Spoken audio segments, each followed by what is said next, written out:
కదా. విజయ్ చదివినట్టుగా, ఎవడైనను మాట యందు తప్పని ఎడల అట్టివాడు లోపము లేనివాడై తన సర్వ శరీరమును మందుంచుకొన శక్తి గలవాడగును. ఈ మాటని జాగ్రత్తగా అనలైజ్ చేస్తే మనకు అర్థమయ్యేది ఏంటంటే, అనేక విషయాల్లో మనందరం కూడా తప్పిపోతున్నాం. మనందరం కూడా దాని స్టార్టింగ్లో అట్లాగా ఉంది, రెండవ వచనం ప్రారంభంలో అనేక విషయములలో మనమందరం తప్పిపోవచ్చున్నాం. ఎవడైనను మాట యందు తప్పని ఎడల అట్టివాడు లోపము లేనివాడై. ఇంగ్లీష్లో, if anyone does not stumble in what he says, he is a perfect man. అంటే పర్ఫెక్ట్ మనిషి అని ఎవరిని డిస్క్రైబ్ చేయొచ్చు మనం అంటే, మాట యందు లోపము లేనివాడై ఉంటే ఆయనని మనము పర్ఫెక్ట్ పర్సన్గా మనం డిస్క్రైబ్ చేయొచ్చు అని యాకోబు మనకు తెలియజేస్తున్నాడు. If anyone does not stumble on what he says, he is a perfect man, able to bridle the whole body as well. అయితే ఈ వచనంలో రెండో భాగం చాలా పవర్ఫుల్గా ఉందండి. ఏముంది? ఎవరైతే మాటను అదుపులో ఉంచుకుంటారో, మాట యందు తప్పని వాడు ఎవడైతే ఉంటే అట్టివాడు లోపం లేని వాడై, అంటే is a perfect person. Perfect person అయిన తర్వాత రిజల్ట్ ఏంటి? తన సర్వ శరీరమును స్వాధీనమందుంచుకొన శక్తి గలవాడగును. ఉంచుకుంటాడా లేదా అనేది తర్వాత విషయం. కాకపోతే మాట కంట్రోల్లో ఉన్నప్పుడు, మాట తన స్వాధీనం ఉన్నప్పుడు, మాట తప్పకుండా ఉన్నప్పుడు అటువంటి వ్యక్తికి లోపం ఉండదు. అటువంటి వ్యక్తి ఒక శక్తి పొందుతాడు. ఆ శక్తి ఏంటి? తన సర్వ శరీరమును స్వాధీనపరచుకోగలిగినటువంటి శక్తి. చాలా ఆశ్చర్యమైనటువంటి విషయం. అయితే ఈ పత్రిక రాసింది యాకోబు అని మనందరికి కూడా తెలుసు. ఎవరు యాకోబు? యాకోబు ఎవరో కాదు, యేసుక్రీస్తు యొక్క సోదరుడు. మొదటి అధ్యాయం మొదటి వచనంలో చూస్తే యాకోబు గురించినటువంటి వర్ణన ఉంది చూడండి. అక్కడ, దేవుని యొక్కయు ప్రభు అయిన యేసుక్రీస్తు యొక్కయు దాసుడైన యాకోబు అన్య దేశముల యందు చెదరి ఉన్న 12 గోత్రముల వారికి శుభమని చెప్పి వ్రాయునది. నేను యేసుక్రీస్తు తమ్ముడిని కానీ, లేదా యేసుక్రీస్తు యొక్క సహోదరుని కానీ, యేసుక్రీస్తు యొక్క కజిన్ అని కానీ అట్లాంటి ఇంట్రొడక్షన్స్ ఆయన ఇచ్చుకోవట్లేదు. కానీ యేసుక్రీస్తు యొక్క దాసుడు అంటున్నాడు. యేసుక్రీస్తు యొక్క దాసుడు అని డిస్క్రైబ్ చేసుకుంటున్నాడు అనమాట. ఈ యాకోబు యేసుక్రీస్తు జీవించినంత కాలం కూడా యేసుక్రీస్తు యొక్క శిష్యుడుగా ఉండలేకపోయాడు, డ్యూ టు వేరియస్ రీజన్స్. కానీ ఆయన చనిపోయిన తర్వాత ఆయన చాలా బలమైనటువంటి ఒక శిష్యునిగా మారాడు ఆయన. మొదటి కొరింథీయుల పత్రిక 15వ అధ్యాయం 7వ వచనంలో చూస్తే ఆయన లార్డ్స్ పోస్ట్ రిజరక్షన్లో ఆయన ఒక బలమైన సాక్ష్యాన్ని మనం గమనించవచ్చు. అట్లాగే గలతీయుల పత్రిక మొదటి అధ్యాయం 19వ వచనంలో కూడా అదే విషయాన్ని మనము గమనించవచ్చు. అయితే యెరూషలేములో ఎప్పుడైతే ఈ పెద్దలంతా కూడి యేసుక్రీస్తు యొక్క పునరుత్థానం తర్వాత నెక్స్ట్ ఏం చేద్దామని మాట్లాడుతున్నప్పుడు యాకోబు యొక్క ఇంపార్టెన్స్ పెరిగి ఆయన ఒక లీడర్ లాగా ఎదిగాడు అక్కడ యెరూషలేములో. అప్పుడు మన పేతురు అద్భుతమైన రీతిలో చెరసాల నుంచి బయటకు వచ్చినప్పుడు, అపోస్తల కార్యం 12వ అధ్యాయం 17వ వచనంలో ఈయన పేతురును కూడా వెంబడించాడు. అదే మరి 15వ అధ్యాయం, అది అపోస్తల కార్యములు 15వ అధ్యాయము 13 నుంచి 22లో చూస్తే ఆయన యెరూషలేము సన్హెద్రిన్ సభలో ఒక స్పీచ్ ఇచ్చినట్టుగా మనం చూస్తున్నాం. గలతీయులు 2:9లో పౌలు యాకోబుని one of the pillars of the church అని ప్రస్తావిస్తున్నాడు. అంటే he's become so strong in his faith, so faithful in his following. అటువంటి యాకోబు ఎవరైతే యేసుక్రీస్తుని దగ్గరగా చూశాడో, ఒక సోదరునిగా, ఒక శిష్యునిగా, ఒక ఫెయిత్ఫుల్ విశ్వాసిగా ఎవరైతే దగ్గరగా చూశారో, అటువంటి యాకోబు, పవర్ఫుల్ పొజిషన్లో ఉన్నటువంటి యాకోబు, ఒక పొజిషన్లో ఉన్నటువంటి యాకోబు రాస్తున్నటువంటి పత్రిక ఇది. ఈ పత్రికలో ఆయన ప్రస్తావిస్తున్నటువంటి విషయాలు మనం గమనిస్తే చాలా ఆశ్చర్యమవుతుంది. అంత జ్ఞానం ఎక్కడదో కాదండి, కేవలం పరిశుద్ధాత్మ యొక్క జ్ఞానమే అని చెప్పడానికి ఎటువంటి సందేహం కూడా లేదు. ఆయన పరిశుద్ధాత్మ యొక్క సహాయం ద్వారా, పరిశుద్ధాత్మ ప్రేరేపణ ద్వారా ఏమని రాస్తున్నాడు ఆయన? చెదరి ఉన్న 12 గోత్రముల వారికి శోమని చెప్పి రాస్తూ హ్యూమన్ వాల్యూస్ గురించి, హ్యూమన్ క్వాలిటీస్ గురించి, హ్యూమన్ సఫరింగ్ గురించి, హ్యూమన్ అప్రోచ్ గురించి, మానవిక స్వభావం గురించి ఆయన ఎక్స్ప్లెయిన్ చేస్తున్నాడు. అంటే ఆయన ఎంత ఇంపార్టెన్స్ ఇస్తున్నాడో చూడండి. మనిషి యొక్క ఫీలింగ్స్కి కానీ ఇమోషన్స్కి కానీ ఆయన ఎంత ఇంపార్టెన్స్ ఇస్తున్నారో గమనించండి. ఆయన ఆ ఇంపార్టెన్స్ ఇస్తూ ఇస్తూ డైరెక్ట్గా 3వ అధ్యాయంలోకి వచ్చేసరికి నాలుక గురించినటువంటి ప్రస్తావన చేస్తున్నాడు. నాలుక గురించి ఎక్స్ప్లెయిన్ చేస్తున్నాడు. ఎందుకు అంటే ఆల్రెడీ ఆయన ఎక్స్పీరియన్స్ చేస్తున్నాడు. ప్రజలు, ఆయన చుట్టూన్నటువంటి ప్రజలు ఎటువంటి వాళ్ళు చేస్తున్నటువంటి డ్రామాలు ఏమేనండి, ఆ ఏమంటారు దాన్ని, స్కెచ్లు వేయడం అంటారు కదా, అవి కానివ్వండి. అంటే ఈయన పవర్ఫుల్ పొజిషన్లో ఉన్నాడు, ఒక ఇన్ఫ్లుయెన్షియల్ పొజిషన్లో ఉన్నాడు. ఆ పొజిషన్కి తగినట్టుగా ఆయన ప్రవర్తిస్తూ ఉంటే ఆయన పొజిషన్ని ఆశపడేటువంటి వాళ్ళు ఉంటారు. ఈ రోజుల్లో కూడా చాలామంది ఒక పొజిషన్ ఉన్నట్టు వ్యక్తి చుట్టూ చేరతారు. చేరి కొన్ని రోజుల తర్వాత ఆ మనిషి ఎవరి ద్వారా అయితే వీరు లోపలికి వచ్చారో ఆ మనిషికే వీళ్ళు ఏమంటారు దాన్ని, వెన్నుపోటు పోవడానికి కూడా సిద్ధపడుతూ ఉంటారు. సో ఈ ఎక్స్పీరియన్స్తో యాకోబు చెప్తున్నటువంటి మాటలు చాలా మర్మగర్భమైనటువంటివి, చాలా ఆత్మపూర్ణమైనటువంటివి అని చెప్పడానికి ఎటువంటి సందేహం లేదు. ఇప్పుడు 3వ అధ్యాయంలో ఫస్ట్ మనం చదువుకున్నటువంటి మాట 2వ వచనంలో, అనేక విషయములలో మనం అందరము తప్పిపోచున్నాము. We are humans, no doubt about it. మనందరం కూడా తప్పిపోతున్నాం. ఎందుకు అంటే మనం హ్యూమన్స్.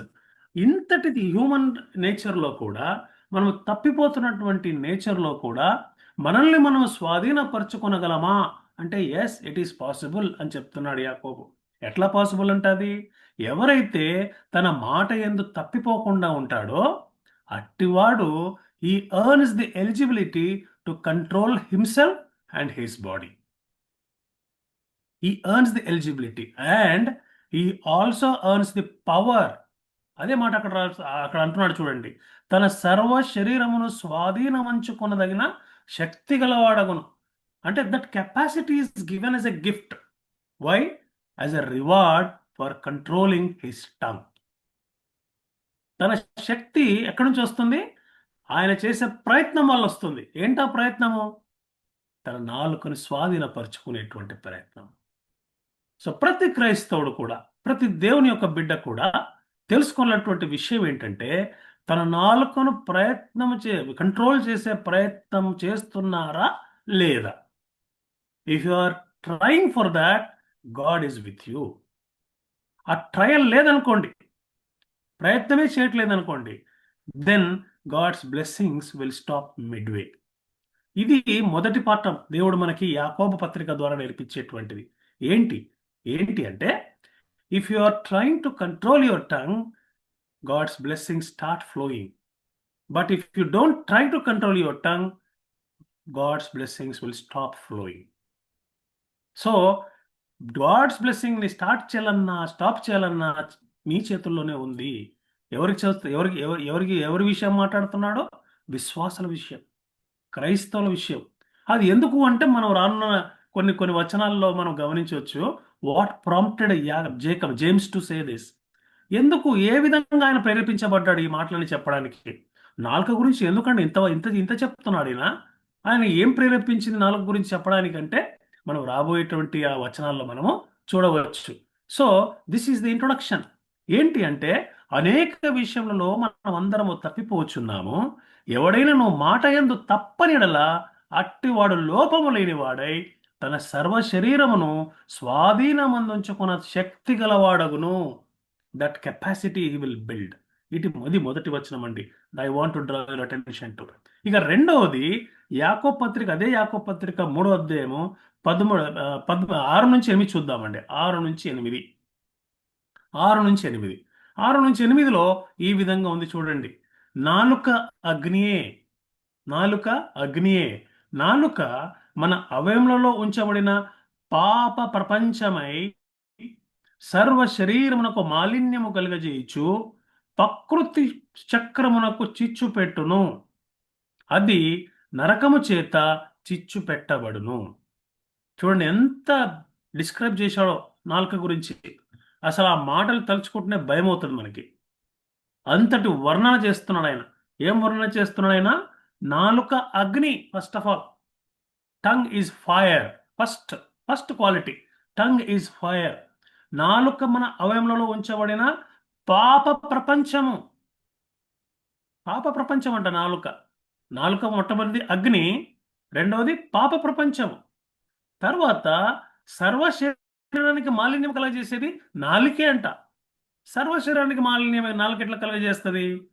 మాట్లాడే మాట వలన you are importing, you are accounting. మాలిన్యము అనేది అక్కడ రాయబడి ఉంది. ఇంప్యూరిటీ అనేది ఎట్లా వస్తుంది అంటే నాలుక ద్వారానే వస్తుందని యాకోబు జ్ఞాపకం చేస్తున్నాడు. నాలుక అగ్ని, నాలుక మన అవయవంలో ఉంచబడిన పాప ప్రపంచము, సర్వ శరీరంలో మాలిన్యం కలుగజేస్తుంది, ప్రకృతి చక్రమునకు చిచ్చు పెడుతుంది. ప్రకృతి చక్రమునకు చిచ్చు పెడుతుందంట. ప్రకృతి చక్రము చిచ్చు ఎట్లా పెడుతుంది? అదిగోండి, ఆ మాట ఈ మాట రకరకాల మాటలు మాట్లాడి ప్రకృతి చక్రానికి చిచ్చు పెడుతుంది. ఆ మాటల ద్వారానే కదా. ఇది ఏంది అడ్డం వచ్చింది మనకంటే చెట్టు కొట్టేస్తారు. ఇదేంట్రా ఇట్లా పోతుంది, ఇట్లా పోవాలి కదా అంటే నదిని రూట్ మార్చేస్తారు. Just because of some words. ప్రకృతి చక్రానికి చిచ్చు పెడుతుంది. ఎప్పుడైతే ప్రకృతి చక్రానికి నాలుగు చిచ్చు పెడుతుందో ఏమవుతుంది? సైకిల్ ఫెయిల్ అయిపోతుంది. Nature cycle will fail just because of internal discussions and rumours. ఏంటి? ఈ చెట్టు ఏంది అడ్డంగా ఉంది, నరికేయండి. ఈ వాటర్ ఏంది ఇట్లా పోతుంది, ఇటు కదా పోవాల్సింది, డ్యామ్ కట్టేయండి. ప్రకృతి చక్రమునకు చిచ్చు పెడుతుందంట. నెక్స్ట్, అది నరకము చేత చిచ్చు పెట్టబడును. అది నరకము చేత చిచ్చు పెట్టబడును. నరకంలో జరిగేది ఏంటి అంటే చిచ్చు పెట్టబడుతుందంట. ఆ చిచ్చు ఎక్కడ కనబడుతుందంట? నరకము. ఆ నరకము ఈ భూలోకంలో కనిపింపజేసేది నాలుక. అంత పవర్ఫుల్ నాలుక. అంత పవర్ఫుల్ నాలుక అంట మన నాలుక. నరకాన్ని చూపిస్తుందంట భూలోకంలోనే. ఎందుకు? మాటల ద్వారా. ఆ నాలుక చేసేటువంటి ఎఫెక్ట్స్ ఎట్లా ఉంటాయంటే నరకం కనబడుతుందంట మనకి. సో యాకోబు అబ్జర్వేషన్లో ఇది రెండవది. మొదటిది ఏమనుకున్నామంటే రెండవ వచనంలో, ఎవడైనను మాట యందు తప్పనిడలా అట్టివాడు లోపము లేనివాడై తన సర్వ శరీరమును స్వాధీన మందుంచకునే శక్తి గలవాడగును అనుకున్నాము. రెండవది ఏమనుకున్నామంటే నాలుక అగ్ని. నాలుక అవయంలో ఉంచబడిన పాప ప్రపంచము, సర్వ శరీరంలో మాలిన్యం కలుగజేయును, ప్రకృతి చక్రంలో చిచ్చు పెట్టును, నరకము చేత చిచ్చు పెట్టబడును. ఇక మూడో అబ్జర్వేషన్ యాకోబు చేస్తున్నట్టు చూద్దామండి. మూడో అధ్యాయము 14 వచనం చూడండి. 13 వచనం, 13 వచనం చూస్తామండి. జేమ్స్ 3:13, మీలో జ్ఞాన వివేకములు కలవాడెవడు? వాడు జ్ఞానముతో కూడిన సాత్వికము గలవాడై తన యోగ్య ప్రవర్తన వలన తన క్రియలను కనపరచవలెను. తన క్రియలను కనపరచవలెను. కనపరుస్తాడు కాదు, యోగ్య ప్రవర్తన వలన తన క్రియలను కనపరచవలెను. It's a duty that is imposed upon us. ఎవరిపైన? జ్ఞాన వివేకములు కలవారి పైన. అందరిపైన కాదు. జ్ఞానం లేకపోతే క్వశ్చన్ డజంట్ అరైజ్. మీలో జ్ఞాన వివేకములు కలవాడెవడు? వాడు జ్ఞానముతో కూడిన సాత్వికము కలవాడై తన యోగ్య ప్రవర్తన వలన తన క్రియలను కనపరచవలెను. మూడవ అబ్జర్వేషన్ ఏంటి అంటే ఈ మనిషి ఎవరైతే జ్ఞానము వివేకం కలవాడైతే ఎవడైతే ఉంటాడో ఆయన చేయవలసినటువంటి కార్యక్రమం ఏమన్నా ఉందా అంటే యోగ్య ప్రవర్తన వలన తన క్రియలను కనపరచవలెను. అసలు ఈ పదంతా ఎందుకు వచ్చింది, ఈ టాపిక్ అంతా ఎందుకు వచ్చింది అంటే నాలుకను గురించి ఎక్స్ప్లెయిన్ చేస్తూ నాలుక ఏ విధంగా నాశనం చేస్తుందో ఎక్స్ప్లెయిన్ చేస్తూ యోగ్య ప్రవర్తనకు వచ్చిన తర్వాత తన క్రియలను కనపరచవలేను అని ఎక్స్ప్లెయిన్ చేస్తూ ఈ పాయింట్కి వచ్చాడు. వచ్చిన తర్వాత మెల్లిమెల్లిగా అక్కడ చూస్తే 13వ వచనంలో మనకు అర్థమయ్యేది ఏంటంటే జ్ఞానము వివేకము గురించి మాట్లాడుతున్నాడు. జ్ఞానము వివేకం గురించి మాట్లాడుతున్నాడు. విజ్డమ్. ఈ విజ్డమ్ గురించి మాట్లాడటం ఎందుకు వచ్చింది? నాలుక వల్ల వచ్చింది. నాలుక ఏం చేస్తుంది? ప్రవర్తనను మార్చేస్తుంది. ప్రవర్తన వల్ల ఏం తెలుస్తుంది? నువ్వు జ్ఞానివా అజ్ఞానివా తెలుస్తుంది. మరి ఏం చేయాలి? నాలుకను కంట్రోల్ చేసుకోవాలి. ఎట్లా కంట్రోల్ చేసుకోవాలి? నేను చేసేది తప్పా రైటా? అది ఏ జ్ఞానమును కనిపెట్టగలగాలి. అది ఏ జ్ఞానమో కనిపెట్టగలిగితే then I can make some amends. కొన్ని మార్పులు చేస్తాను నా యొక్క ప్రవర్తనలో. ఇదంతా కూడా బిలీవర్స్ దండి. దేవుడే చూసుకుంటాడు, దేవునికి అప్పచెప్తాను, అది కాదండి ఇది.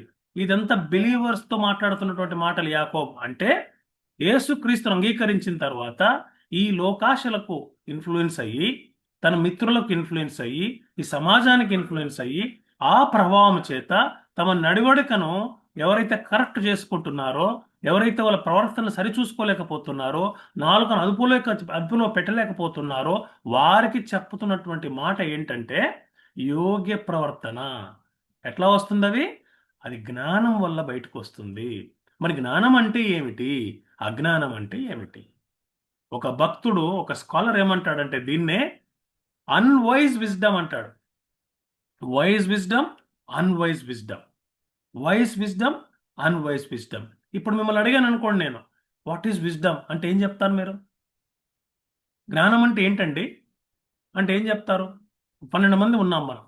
మీలో ఒకరిని మీరు జ్ఞానం గురించి చెప్పండి అంటే మీ ఆన్సర్ ఏంటి? జ్ఞానం అంటే చదువా? జ్ఞానం అంటే మర్యాద? జ్ఞానం అంటే డ్రెస్సింగా? జ్ఞానం అంటే ఇంకేమన్నానా? What is wisdom? అది తెలుసుకోవాలి మనం. జ్ఞానం ఏంటి అని తెలుసుకుంటే అది అది అన్వైజ్ విజ్డమా, వైజ్ విజ్డమా అనేది తెలుస్తుంది. ఈరోజు పైనుండి వచ్చే జ్ఞానం గురించి మనం తెలుసుకుంటాం. అది ఎట్లా తెలుస్తుంది? భూ సంబంధమైన జ్ఞానం ఏంటో తెలిస్తే పైనుండి వచ్చే జ్ఞానం ఏంటో తెలుస్తుంది. It is the study of opposites కదా. చీకటి తెలిస్తేనే వెలుగు యొక్క విలువ తెలుస్తుంది. భూ సంబంధమైనటువంటి జ్ఞానం గురించి తెలుసుకుంటే పైనుండి వచ్చే జ్ఞానం తెలుస్తుంది. అసలు జ్ఞానానికి ఆధారం ఎవరు? దేవుడే. ఈ సృష్టి ఎవరి చేత సృష్టించబడింది? దేవుని ద్వారానే. మనల్ని ఈ లోకంలో ఉంచింది ఎవరు? దేవుడే. మరి ఈ లోకాన్ని సృష్టించినటువంటి దేవుడు లోక సృష్టించబడినట్టు తన చేత సృష్టించబడినటువంటి మానవుణ్ణి తాను చేసినటువంటి లోకంలో ప్రవేశపెట్టినప్పుడు మానవుడు ప్రవర్తించవలసినటువంటి విధానం ఏ విధంగా ఉండాలి? దేవుని యొక్క జ్ఞానానికి అనుగుణంగా ఉండాలి. అట్లా ఉన్నప్పుడే ఈ లోకంలో ఆయన సాధనాలుగా మనం నిలబడగలం. దట్ ఈస్ వాట్ యాకోబు ఇవాళ మన జ్ఞాపకం చేస్తున్నాడు. దేవుని చేత సృష్టించబడినటువంటి ఓ మానవుడా, దేవుని చేత సృష్టించబడి, దేవుడు సృష్టించినటువంటి లోకంలో నిలబెట్టబడి, దేవుని యొక్క ఆజ్ఞలను లోబడి, దేవుని యొక్క ఆజ్ఞను అతిక్రమించకుండా, దేవుని జ్ఞానానికి అనుగుణంగా దేవుని యొక్క కార్యాలు నువ్వు చేస్తున్నప్పుడే దేవుని యొక్క సాధనంగా నువ్వు మార్చబడతావు.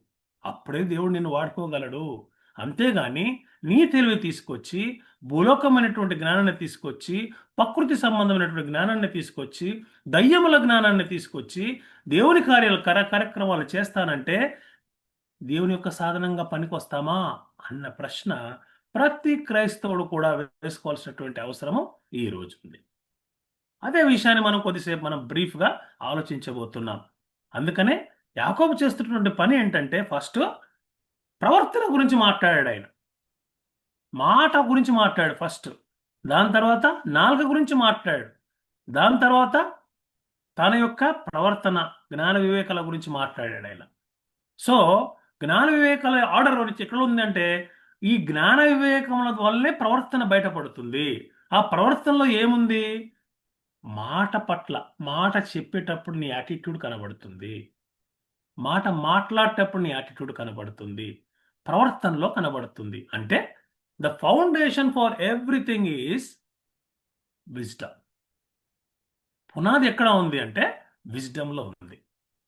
విజ్డమ్లో ఉంది కాబట్టి విజ్డమ్ గురించి మనం తెలుసుకోవాలి. అందుకనే ఇందాక మనం అనుకున్నట్టు ఒక స్కాలర్ ఏం చెప్తున్నాడు? Unwise wisdom. వినడానికి కొంచెం ఆశ్చర్యంగా ఉంది కదా. Unwise wisdom. విజ్డమ్ అంటేనే వైజ్. వైజ్ విజ్డమ్ అంటాడు, అన్వైజ్ విజ్డమ్ అంటాడు. అసలు ఏంటి విజ్డమ్ అంటే? విజ్డమ్ అంటే ఏంటో తెలుసుకోవాలంటే ఫస్ట్ విజ్డమ్ అంటే ఏం కాదో తెలుసుకోవాలి మనం. ఏంటి విజ్డమ్ అంటే ఏది కాదు? ఒక ఒక స్కాలర్ ఇంకొక స్కాలర్ ఒక కోట్ చెప్తున్నాడు, కొటేషన్. క్లిఫోర్డ్ స్టాల్ అటువంటి ఒక వ్యక్తి చెప్తున్నటువంటి విషయం ఏంటంటే డేటా ఈజ్ నాట్ ఇన్ఫర్మేషన్. అంతే కదండి. Data is not information. సమాచారం అంటే ఏదో డేటా కాదండి, ఫిగర్స్ కావు, ఇంకేదో కాదు. Data is not information. Information is not knowledge. Information is not knowledge. Knowledge is not understanding. Knowledge is not understanding. Understanding is not wisdom. అంటే మనం ఏవైతే అనుకుంటున్నామో అది కాదు విజ్డమ్ అంటే. Data is not information, information is not knowledge, knowledge is not understanding, understanding is not wisdom.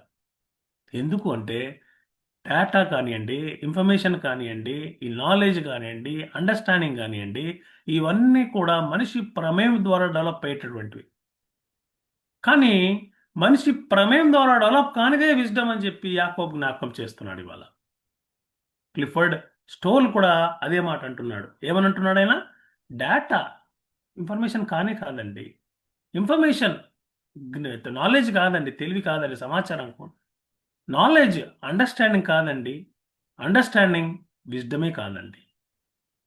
దాన్ని బట్టి జ్ఞానం గురించినటువంటి ఇంకొక ముందడుగు వేసి యాకోబు చెప్తున్నట్టు కొన్ని మాటలు మనము గమనిద్దాం. First let us think about unwise wisdom. Unwise wisdom, unwise wisdom అంటే, అన్వైజ్ విజ్డమ్ అంటే జ్ఞానము లేని జ్ఞానం కదా. కొంచెం విచిత్రంగా ఉంది కానీ జ్ఞానము లేని జ్ఞానం, అజ్ఞానమైన జ్ఞానం కదా. Very funny to read. దీన్ని ఆక్సిమోరాన్ అంటారు ఇంగ్లీష్లో. అన్వైజ్ విజ్డమ్, అన్వైజ్ విజ్డమ్ ఎక్కడ డిస్క్రైబ్ చేయబడింది? అదే యాకోబు పత్రిక 3వ అధ్యాయము 14 నుంచి 16 వచనం. సో అన్వైజ్ విజ్డమ్కు వాడినటువంటి పర్యాయ పదాలు ఏంటి? ఒక్కసారి చూద్దామండి బైబిల్లో మనము. చూడండి ఎక్కడ ఎక్కడుంది అది? 15వ వచనంలో చూద్దాం. చూడండి ఒక్కసారి 15వ వచనం. Anybody can please help. 3వ అధ్యాయం 15వ వచనం దయచేసి చదవండి. యాకోబు పత్రిక 3వ అధ్యాయము 15వ వచనం. ఎనీబడి. యాకోబు పత్రిక 3వ అధ్యాయము 15వ వచనం. ఈ జ్ఞానము ఈ పైనుండి జ్ఞానము వచ్చినది కాక పైనుండి వచ్చినది కాక భూ సంబంధమైనది, ఫస్ట్ భూ సంబంధమైనది, ప్రకృతి సంబంధమైనది, ప్రకృతి సంబంధమైనది, దయ్యముల జ్ఞానము వంటి దయ్యముల జ్ఞానము. చాలండి, thank you very much. So unwise wisdom sources ఏంటి? అన్వైజ్ విజ్డమ్ యొక్క సోర్సెస్ ఏంటి అని తెలుసుకుంటే, ఫస్ట్ వరల్డ్, భూ సంబంధమైనది. 2 ఫ్లెష్, ప్రకృతి సంబంధమైనది. 3 డెవిల్, దయ్యముల జ్ఞానం. సో ఎనీ విజ్డమ్ అంటే so called wisdom or so called knowledge or so called information or so called data, what ever comes from the world, what ever comes from the flesh, what ever comes from the devil is unwise wisdom. భూ సంబంధమైనది world, ప్రకృతి సంబంధమైనది flesh, దయ్యముల జ్ఞానము devil. World, flesh, devil, ఈ 3 కూడా unwise wisdom కి sources అన్నమాట. యాకోబు చెప్తున్నటువంటి విషయాలు. యాకోబుకి ఇంత తెలివి ఎక్కడ వచ్చిందండి? చెప్తున్నాను కదా, పరిశుద్ధాత్మ ఆవేశము ద్వారా, పరిశుద్ధాత్మ యొక్క జ్ఞానము ద్వారా మాట్లాడుతున్నటువంటి మాటలు, ఆయన పరిశుద్ధాత్మ పూర్ణుడై చెప్తున్నటువంటి మాటలు. ఆయన పొజిషన్ ఉంది ఆయనకి, ఒక ఎల్డర్ ఆయన, పరిశుద్ధాత్మను పొందినటువంటి వ్యక్తి. ఆయన చెప్తున్నటువంటి మాట ఏంటంటే, anything that comes from the world, anything that comes from flesh, anything comes from devil is unwise wisdom. Unwise wisdom. So మొట్టమొదటిది బిట్టర్ జెలసీ. ఎక్కడుందా మాట? 14వ వచనంలో ఉంది. అయితే మీ హృదయములలో సహింప కనలవి కాని మత్సరము, సహింప అలవి కాని మత్సరము. మీరు మీ బైబిల్స్ ఒక్కసారి చూడండి. సహింపనలవి కాని పైన ఒక ఫుట్ నోట్. ఫుట్ నోట్ అంటే అక్కడ ఉంది చూడండి, 5, నంబర్ 5 ఉంది నా బైబిల్లో. మీ బైబిల్లో ఏముందో అక్కడ నంబర్ 5 ఉంది. ఆ 5 కింద ఏముందో ఒకసారి చూడండి ఎవరన్నా. కింద ఫుట్ నోట్స్లో ఏముంది 5కి? మూల భాషలో చేదైన, మూల భాషలో చేదైన. అందుకనే బిట్టర్ జెలసీ అన్నారు. ఎందుకన్నారు బిట్టర్ జెలసీ అని? ఎందుకన్నారంటే jealousy can either be good or bad. మూల పదం, జెలసీకి ఉన్నటువంటి మూల పదము ఐదర్ గుడ్ ఆర్ బ్యాడ్. అదేంటి, గుడ్ జెలసీ కూడా ఉంటుందా? ఎస్, జెలస్ అంటారు దాన్ని. ZEALOUS, ZEALOUS is good jealousy. దేవునికి కావాల్సినటువంటి ఏమంటారు దాన్ని, భక్తి విశ్వాసాలు ఉన్నాయి. నా దేవుని ఎవరైనా అంటే నేను తట్టుకోలేను. జెలస్, జెలస్ అది మంచి jealousy. Or envy, bad jealousy. So మూల పదం జెలసీకి ఒకటే, బ్యాడ్ ఆర్ గుడ్కి. కాబట్టి భక్తుడు ఏం చెప్తున్నాడంటే బిట్టర్ జెలసీ అంటున్నాడు ఆయన. బిట్టర్ జెలసీ, చేదైనటువంటి మత్సరం. చేదు అంటే ట్రాన్స్లేషన్లో మత్సరం అని వాడారు, కానీ ఆయన చెప్పదలుచుకున్న విషయం ఏంటంటే చేదైనటువంటి బిట్టర్ జెలసీ. ఎందుకని? ఎందుకు అంటే ఆయన రాస్తున్నది ఎవరికండి? 12 గోత్రాల వారికి శుభమని చెప్పి రాస్తున్నాడు. ఆ 12 గోత్రాల వారికి రాస్తున్నప్పుడు ఆయన చెప్పదలుచుకుంటే ఏంటి? నాకు పవర్ ఉందండి, నాకు పొజిషన్ ఉంది, నాకు ఒక ఇన్ఫ్లుయెన్స్ ఉంది, నాలాంటి పొజిషన్ కోరుకునే వాళ్ళు చాలామంది ఉన్నారు నా చుట్టుపక్కన. వాళ్ళ క్వాలిఫికేషన్స్ లేకపోవచ్చు, లేదా వారికి విజ్డమ్ లేకపోవచ్చు, లేదా వారికి అండర్స్టాండింగ్ లేకపోవచ్చు, లేదా వారికి నాలెడ్జ్ లేకపోవచ్చు, కానీ నా పొజిషన్ రావాలని చెప్పి వాళ్ళు నా వెనక గోతులు తవ్వుతున్నారు. వారికి ఆ పొజిషన్ రాకపోయేసరికి నా క్యారెక్టర్ని కూడా వాళ్ళు మబ్బు చేస్తున్నారు, క్యారెక్టర్ అసాసినేట్ చేస్తున్నారు. ఏంటి జాకబ్ సంగతి మాకు తెలియదా? యేసుక్రీస్తు బతుకున్నప్పుడు ఆయన చేసిన పనులు మాకు తెలియదా? యేసుక్రీస్తు చనిపోయిన తర్వాత ఇట్లా అయ్యాడు, కానీ ఈయన సంగతి మాకు తెలియదా అని బ్యాక్ బైటింగ్ చేస్తున్నారు వాళ్ళు. నాలెడ్జ్ లేదు, క్వాలిఫికేషన్స్ లేవు, ఎక్స్పీరియన్స్ లేదు, కానీ వాళ్ళు ఈ పొజిషన్ కావాలనుకుంటున్నారు, ఒక ఎల్డర్ పొజిషన్ కావాలనుకుంటున్నారు. అందుకనే క్యారెక్టర్ కూడా లేదు వాళ్ళకి. అందుకనే దాన్ని అన్వైజ్ విజ్డమ్ అంటున్నాడు యాకోబు, ఆర్ ఫేక్ విజ్డమ్ అనమాట. అంటే పైకి తెలివి గల వాళ్ళగా నటిస్తున్నారు అనమాట, తెలివి లేదు కానీ తెలివి ఉన్న వాళ్ళగా. మనలో కూడా చాలా మంది మనం గమనించుంటాం. వాళ్ళు మాట్లాడేటప్పుడు చాలా తీయగా ఉంటాయి మాటలు. ఆ మాటలు గమనిస్తే మనం ఏమనుకుంటామంటే ఇంత నాలెడ్జ్ ఎక్కడ వీళ్ళకి అనుకుంటాం. అంత ఉత్తిదే, డొల్ల అంతా కూడా. Unwise wisdom. So where you find bitter jealousy, you will find a definite lack of true wisdom. So మొట్టమొదటిది బిట్టర్ జెలసీ. ఏమంటారు దాన్ని? ఏమంటారు? చేయనటువంటి మత్సరము, సహింపనలు కాని మత్సరము ఫస్ట్ది. రెండవది వివాదం అని ఉందండి 14వ వచనంలో. వివాదం, తెలుగు అచ్చ తెలుగు ట్రాన్స్లేషన్ వివాదానికి ఏంటండి? కాంట్రవర్సీ యాక్చువల్గా. కానీ యాక్చువల్గా దాని యొక్క నిజమైన ట్రాన్స్లేషన్ ఏంటంటే సెల్ఫిష్ అంబిషన్. సెల్ఫిష్ అంబిషన్ అంటే స్వప్రయోజనమైనటువంటి ఒక గురి, అంబిషన్, కోరిక. అంటే నా గురించి తెలుసుకుంటాను, నేను నా గురించే పట్టించుకుంటాను, ఏదైనా ఏమైనా కూడా మొత్తం నా వైపే తిప్పుకుంటాను నేను. ఏదైనా కూడా నా వైపే తిరగాల్సిందే. ఎనీ యాక్టివిటీ, నా ఈవెంట్ పెట్టాలన్నా నా కన్వీనియన్స్ చూసుకుంటాను, ఒక మీటింగ్ పెట్టాలన్నా నాకు ఎట్లా లాభం వస్తుందో చూసుకుంటాను, ఏదైనా గిఫ్ట్ కొనాలన్నా నాకు మా ఇంట్లో ఈ గిఫ్ట్ ఉందా లేదా నేను చూసుకుంటాను, అప్పుడు ఈ వస్తువు ఉందా లేదా నేను చూసుకుంటాను, ఇంకెక్కడన్నా పోయేది అంటే ఆ స్థలం నేను ఆల్రెడీ చూసానా లేదా కూడా చూసుకుంటాను. అంటే ఏంటంటే always the centre of everything I do is my self. ఇది సెల్ఫిష్ అంబిషన్. ఎప్పుడు వస్తుందంట ఇది? Unwise wisdom. అన్వైజ్ విజ్డమ్లో వస్తుందంట ఇటువంటి క్వాలిటీ. ఎందుకు వస్తుంది అన్వైజ్ విజ్డమ్లో? ఇది దయ్యం నుంచి వస్తుంది కాబట్టి, ఇది వరల్డ్ నుంచి వస్తుంది కాబట్టి, ఇది ఫ్లెష్ నుంచి వస్తుంది కాబట్టి ఈ విజ్డమ్ వస్తుంది. కలిసారు ఎవరన్నా మీకు ఎట్లాంటి వాళ్ళు? మీ సంఘాల్లో ఎవరన్నా కనపడ్డారు ఇట్లాంటి వాళ్ళు? ఉన్నారండి. Unwise wisdom, selfish ambition. Church తరఫున ఏదైనా ప్రాజెక్ట్ చేయాలన్నా నాకేమొస్తుంది, నాకు పేరు వస్తుందా, లాభం వస్తుందా, నా యొక్క విలువ పెరుగుతుందా, దీనివల్ల నా ఇమేజ్ పెరుగుతుందా, ఎప్పుడు నాది ఆశే, సెల్ఫిష్ అంబిషన్. ఇక మూడవది అక్కడ ఉంది చూడండి, అతిశయము. ఇవాళ పొద్దున మాకు ఒక చిన్న డివోషన్ జరిగింది ఎల్ఐసి ఎంప్లాయీస్కి. అందులో అతిశయం గురించి మాట్లాడుకున్నాం మేము. సో అతిశయం అనేది ఎక్కడి నుంచి వస్తుంది? Unwise wisdom. Unwise wisdom because అది భూలోక సంబంధమైంది, అది ప్రకృతి సంబంధమైంది, అది దయ్యముల జ్ఞానం. అది ఏంటది? అతిశయము. ఇంగ్లీష్లో దీన్ని బోస్టింగ్ అంటారు.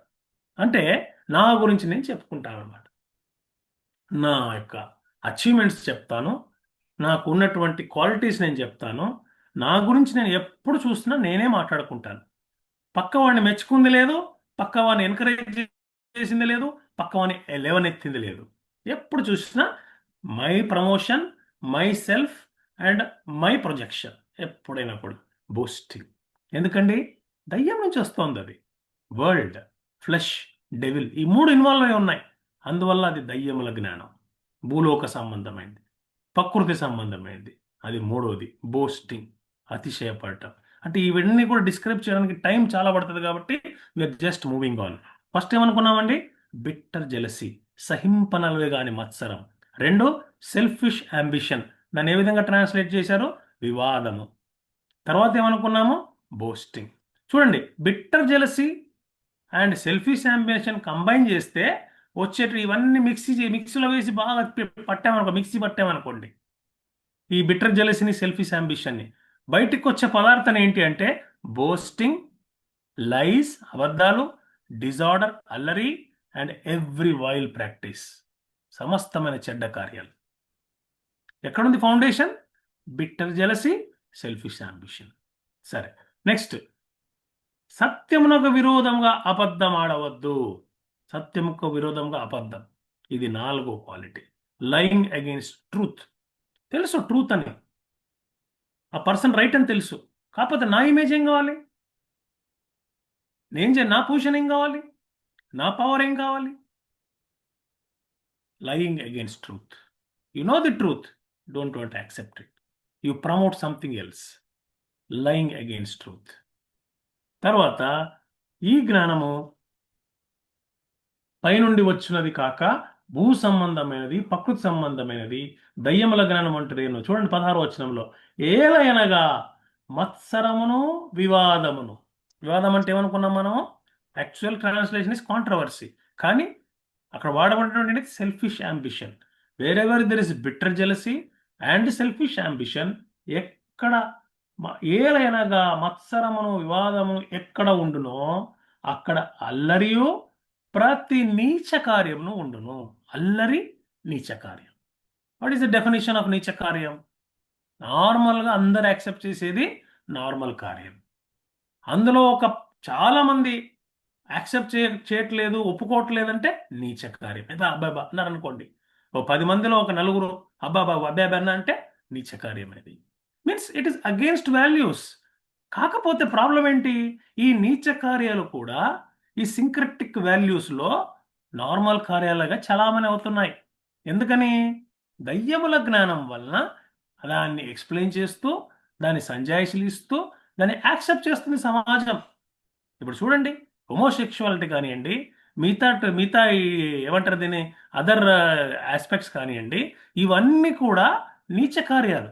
ఎందుకు నీచ కార్యాలు అనిపించట్లేదు చాలా మందికి? వాళ్ళ తెలివితో దాన్ని ఎక్స్ప్లెయిన్ చేస్తే it's only alternate preference, it's not a sin. Syncretic thinking అనమాట ఇది. It's not a sin. ఆ విధంగా చెప్తూ దాన్ని యాక్సెప్టెన్స్ లెవెల్ పెంచడానికి ప్రయత్నం చేస్తున్నారు. ఎక్కడిది జ్ఞానము? వరల్డ్. ఎక్కడిది యొక్క తెలివి? ఫ్లెష్. ఎక్కడి నుంచి వస్తుంది? దయ్యముల జ్ఞానం. సో ఈ విధంగా ఏమంటారు అక్కడ? ఎక్కడైతే మత్సరము, వివాదం ఉంటాయో అక్కడ అల్లరి ఉంటుంది, అంటే డిజార్డర్. దెన్ ప్రతి నీచ కార్యము ఉండను. So recognising unwise wisdom easy. ఏం చేయాలి మనం?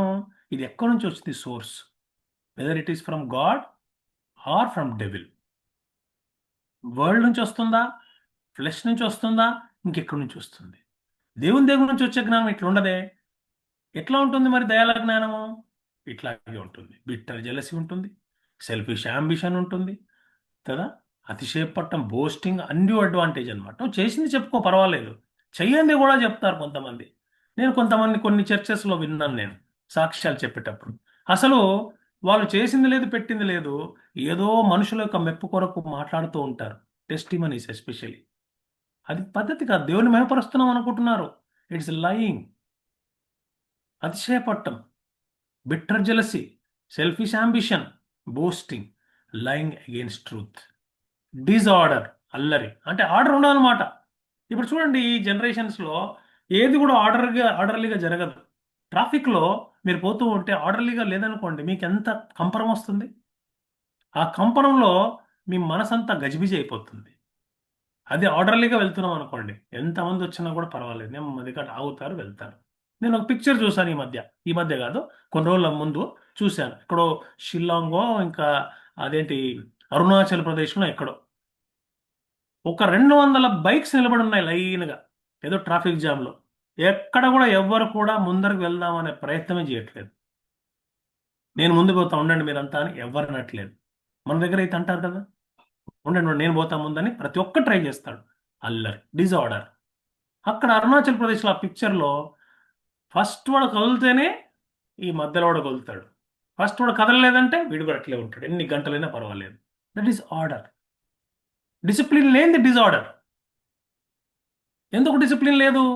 ఎందుకంటే దయ్యముల జ్ఞానం ప్రకృతి సంబంధమైంది, లోకం సంబంధమైంది. ఇది అన్వైజ్ విజ్డమ్. చూసాం కదండి, అన్వైజ్ విజ్డమ్.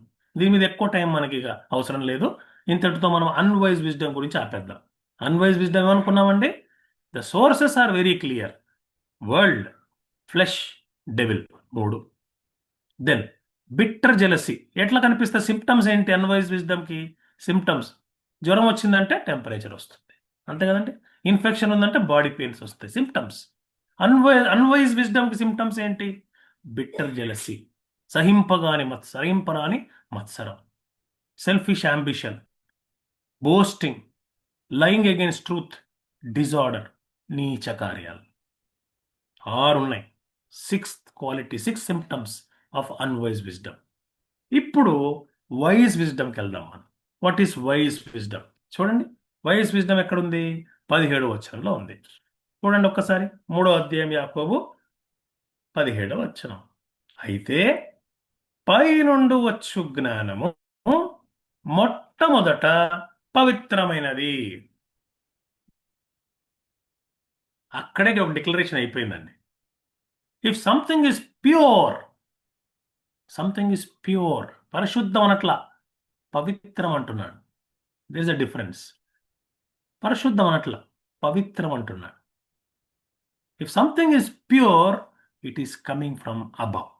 అందుకనే మొట్టమొదట టెస్ట్ చేయాల్సింది ఏంటి? మీరు ప్యూరిటీ చెక్ చేయండి. You check purity. ఎంత ప్యూరిటీ ఉంది? 40% purity? No. 50% purity? No. 60% purity? No, not at all. 70%? No, I'm sorry. 90%? No way. 100% purity? Yes. Purity ఉంటే పైనుండి వచ్చే జ్ఞానం. సో ఆ విషయాన్ని చెప్తున్నాడు యాకోబు భక్తుడు తన యొక్క విశేషమైనటువంటి ఎక్స్పీరియన్స్ ద్వారా. ఏం చెప్తున్నాడు? పైనుండి వచ్చు జ్ఞానము మొట్టమొదట, వెరీ ఫస్ట్, పవిత్రమైనది. First it should be pure. అంటే ఏంటి? ఇంటెన్షన్స్. నువ్వు చేసే పని యొక్క ఉద్దేశము పవిత్రంగా ఉందా లేదా? ఎందుకు చేస్తున్నావు చేసే పని? నువ్వు ఎందుకు మాట్లాడుతున్నావు? కొంతమంది చాలా బోలాగా ఉంటారు, పాపం వాళ్ళ మనసులో ఏముండదు. Pure people. వాళ్ళు ఏదైనా ఒక మాట అన్నా కూడా మనకు గాయపరచబడం మనం. ఎందుకంటే మనకు తెలుసు వాళ్ళ ఉద్దేశాలు ఏంటో. We know their purity. పైనుండి వచ్చే జ్ఞానం కూడా అట్లాగే ఉంటుంది, ప్యూరిటీ. ఫస్ట్ టెస్ట్ చేయాల్సింది ఏంటి? ప్యూరిటీ టెస్ట్ చేయండి. పైనుండి వచ్చే జ్ఞానం మొట్టమొదట పవిత్రమైంది. మరి టైం లేదు కాబట్టి ఎక్స్ప్లెయిన్ చేయలేకపోతున్నాం. పవిత్రంగా ఉందా? Intentions are pure or not? ఒకటే సేమ్లు ఎట్లా? Intentions are pure or not? Intentions ప్యూర్గా ఉంటే పైనుండి వచ్చేటువంటి. రెండవది అంటే యాకోబే చెప్తున్నాడు ఆర్డర్ అక్కడ. మొట్టమొదట పవిత్రమైంది, తరువాత సమాధానకరమైంది. ప్యూర్గా ఉండి సమాధానకరమైందిగా ఉంటే ఆర్డర్ ఈజ్ పర్ఫెక్ట్. ఫస్ట్ సమాధానం అంట్లా. ఫస్ట్ సమాధానం అంటే దాని ఇంటెన్షన్స్ మనకు తెలియదు. ఎందుకు అంటున్నాడు సమాధానం ఈ వ్యక్తి? తనలా ఏమన్నా ఉందా సమాధానంగా ఉంటే? ఈ దేశంలో మన రీసెంట్గా జరిగిన యుద్ధంలో చూడండి, అక్కడ ఇజ్రాయెల్ దేశము ఇరాన్ దేశం యుద్ధం చేసుకుంటున్నాయి. యుద్ధం చేస్తూ ఉంటే ఆ ఉద్దేశాలు ఏంటి? అసలు ఇజ్రాయెల్ యొక్క ఉద్దేశం ఏంటి? ఇరాన్ యొక్క ఉద్దేశం ఏంటి? మధ్యలో అమెరికా వచ్చింది. అమెరికా ఉద్దేశం ఏంటి? సమాధానం అని ట్రంప్ అంటాడు. మొట్టమొదట పవిత్రమైందా? తర్వాత సమాధానకరమైందా? So first test is purity, second test is సమాధానకరమైంది. సో సమాధానకరమైంది ఫస్ట్ పెట్టట్లా. అందుకే యాకోబు సమాధానం పేరుతో ఒక కోట్ ఉందండి. The best means to achieve peace is war. ఒక కోట్, ఇది ఒక స్టేట్మెంట్. సమాధానం సాధించాలంటే ఒక మంచి కార్యక్రమం ఏమైనా ఉందా అంటే అది యుద్ధం. సమాధానం కావాలి, కానీ యుద్ధం చేయాలి. యుద్ధంలో ఏమవుతుంది? అనేక మంది చనిపోతారు, రక్తపాతం జరుగుతుంది, ప్రాణ నష్టం, ఆస్తి నష్టం, ధన నష్టం. కానీ సమాధానం వస్తుందంట. Intentions don't know, but declared intention peace. పైనుండి వచ్చే జ్ఞానమా? మనమే ప్రశ్నించుకోవాలి. యాకోబు యొక్క పత్రిక యొక్క సారాంశంలో ఆయన చెప్పే ఆర్డర్ ఏంటి? పై నుండి వచ్చు జ్ఞానం మొట్టమొదట పవిత్రమైనది, తరువాత సమాధానకరమైనది. సో ఈ ఆర్డర్ని మనం మర్చిపోకూడదు. Purity, then peaceful and peaceable. Peaceful and peaceable. మూడవది మృదువైనది, జెంటిల్. మృదువైనది. ఎంత మృదువుగా ఉండాలి మన మాట, మన రియాక్షన్. జ్ఞానం కూడా మృదువుగా ఉండాలంట. ఎందుకని జ్ఞానం మృదువుగా ఉండాలి? కొంతమంది తమ జ్ఞానం చేత, తమ తెలివి చేత థ్రెటన్ చేస్తుంటారు. ఎవరిని? తెలివి కొంచెం తక్కువ ఉన్న వాళ్ళని ఇంటిమిడేట్ చేస్తుంటారు. మీరు గమనించారో లేదో, మన ఆఫీసుల్లో జరుగుతుంటాయి ఇవి. Knowledgeable person will threaten the week person with his knowledge. కానీ యాకోబు చెప్పినట్టు విషయం ఏంటి? పైనుండి వచ్చే జ్ఞానం అట్లా థ్రెటన్ చేయదు, మృదువైనది. కింద పడినవాడిని, ఎట్లా పడ్డావు, అసలు ఎట్లా పడగలవు నువ్వు, ఇట్లా ఈ యాంగిల్ సరిగా లేదే, ఎట్లా అవుతుంది ఇట్లా? ఆ క్వశ్చన్స్ ఏం చేయకుండా మృదువుగా మాట్లాడి లేవనెత్తేటువంటి జ్ఞానం, పైనుండి వచ్చే జ్ఞానం, జెంట్. తర్వాత ఏమంటున్నారండి? సులభంగా లోబడినది. సులభంగా లోబడుతుందంట. జ్ఞానవంతులు are obedient people, they not rebellious.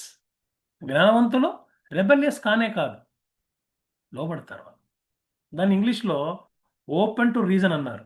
అంటే ఓపెన్ టు రీజన్ అంటే ఎవరన్నా ఏమన్నా చెప్తే accept చేసేస్తారనమాట.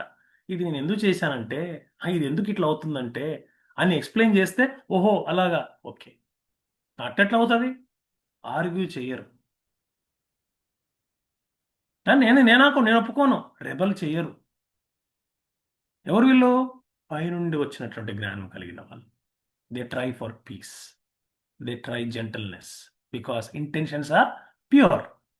Purity, peaceful and peaceable, gentle, open to reason. నాలుగవది, 1, 2, 3, 4, ఐదవది ఏముంది అక్కడ?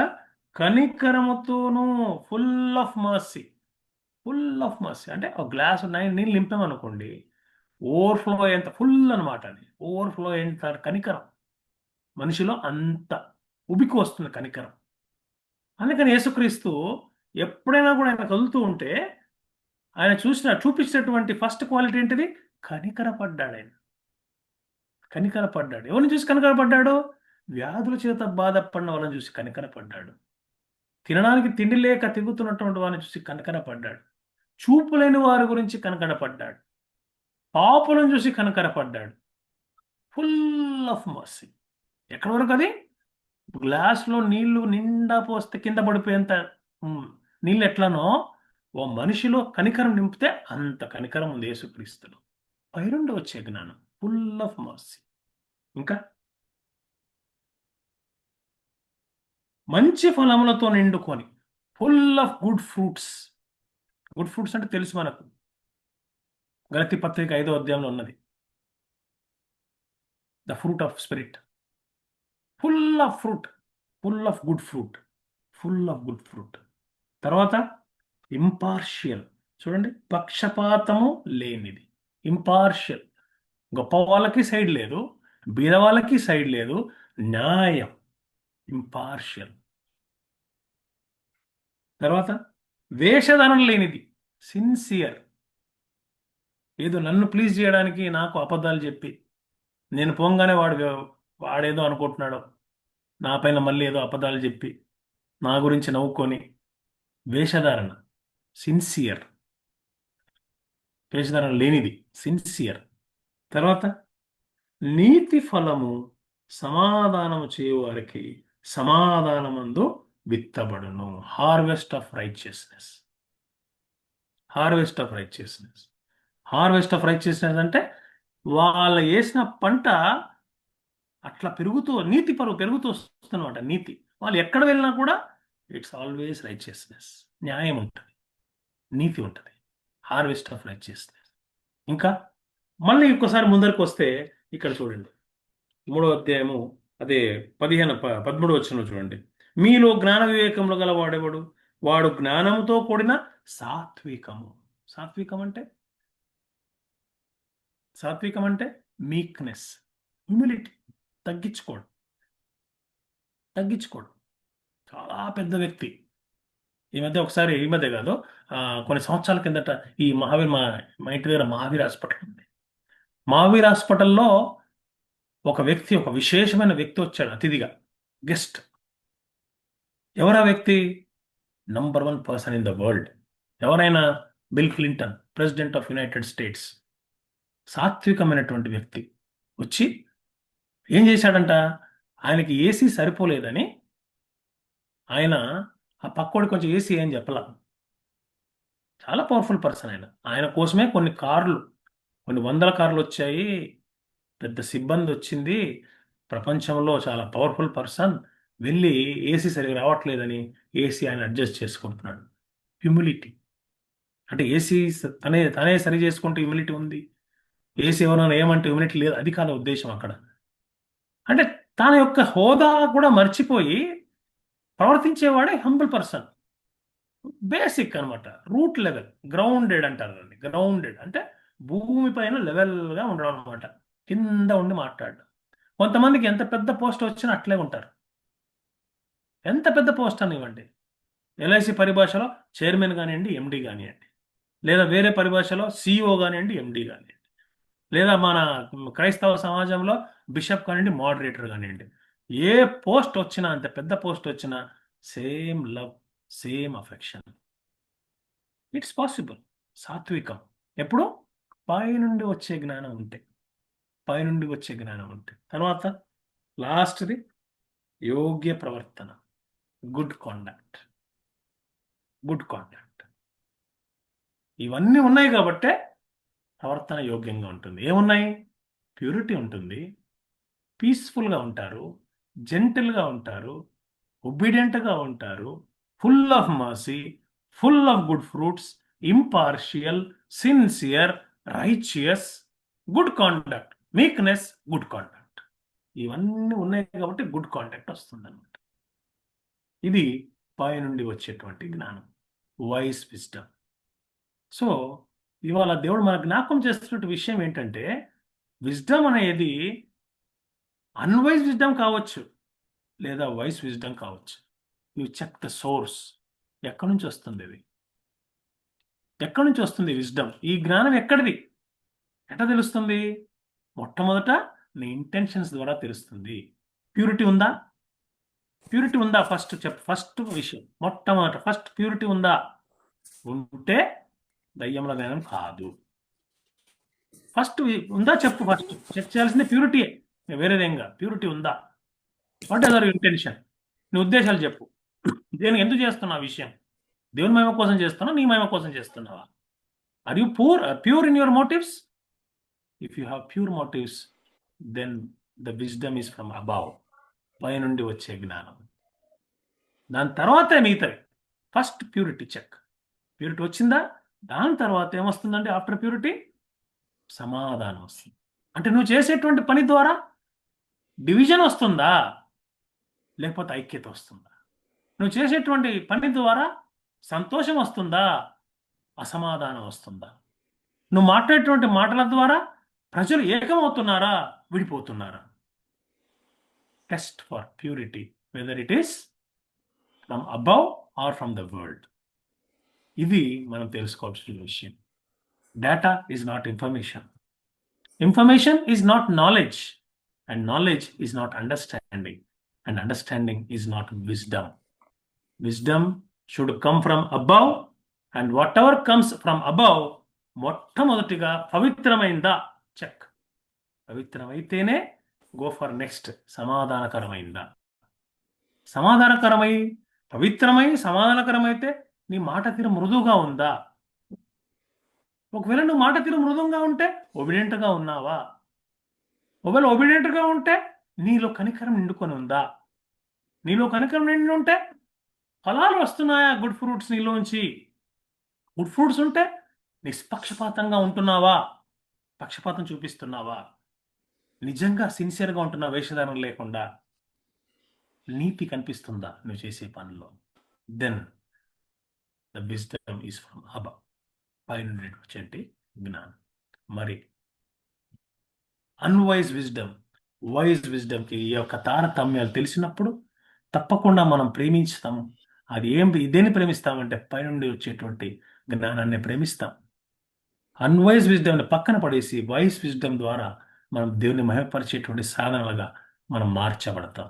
ప్రొవైడెడ్ ఇదంతా కూడా క్రైస్తవులకేనండి, not for any non Christian. It's for Christians only who accept Christ to check for purity first.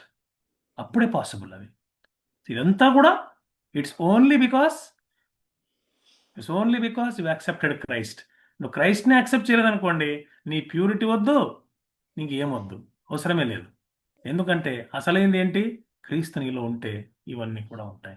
Weather God is with you, God is in you, then you have wisdom from above. పైనుండి వచ్చే జ్ఞానాన్ని గుర్తించి దాన్ని పెంపొందించి దేవుని మహిమపరిచే విధంగా ప్రతి ఒక్కరిని దేవుడు ఆశీర్వదించాలని మనం ప్రార్థన చేద్దాం. ప్రార్థన చేసుకుందామండి. ప్రభువా, మా పరలోకపు తండ్రి, ఇచ్చినటువంటి ఒక మంచి సమయాన్ని బట్టి నీకే స్తుతులు, నీకే స్తోత్రాలు. పైనుండి వచ్చే జ్ఞానం గురించి ఎంతో వివరంగా మాకు యాకోబు పత్రిక ద్వారా ఎక్స్ప్లెయిన్ చేసిన విధానాన్ని బట్టి నీకే స్తుతులు, నీకే స్తోత్రాలు. హలో టెండవే పరిచయాన్ని ఆశీర్వదించండి. బ్రదర్ విజయ్ గారిని ఇంకను నీ యొక్క సేవలు విరిగా వాడుకోండి.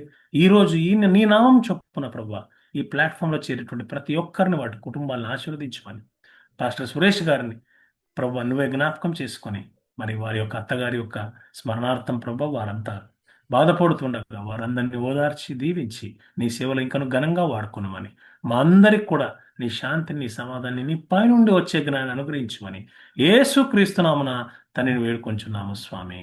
ఆమేన్, ఆమేన్.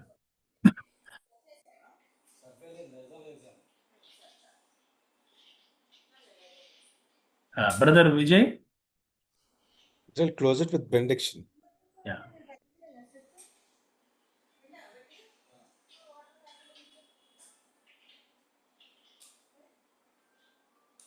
మన మధ్యలో డానియల్ గారు ఉన్నారండి, టిఏబి డానియల్ గారు. టిఏబి డానియల్ గారు ఆశీర్వాదం ఇచ్చి క్లోజ్ చేస్తారండి. చిన్న ప్రార్థన చేసినా పర్వాలేదు, చేయండి. చిన్న ప్రార్థన చేసి క్లోజ్ చేయండి. ప్రేమ కలిగిన మా పరలోకపు తండ్రి, కృపగల దేవ, ఘనమైన శ్రేష్టమైన నామాన్ని బట్టి మీకు వందనాలు.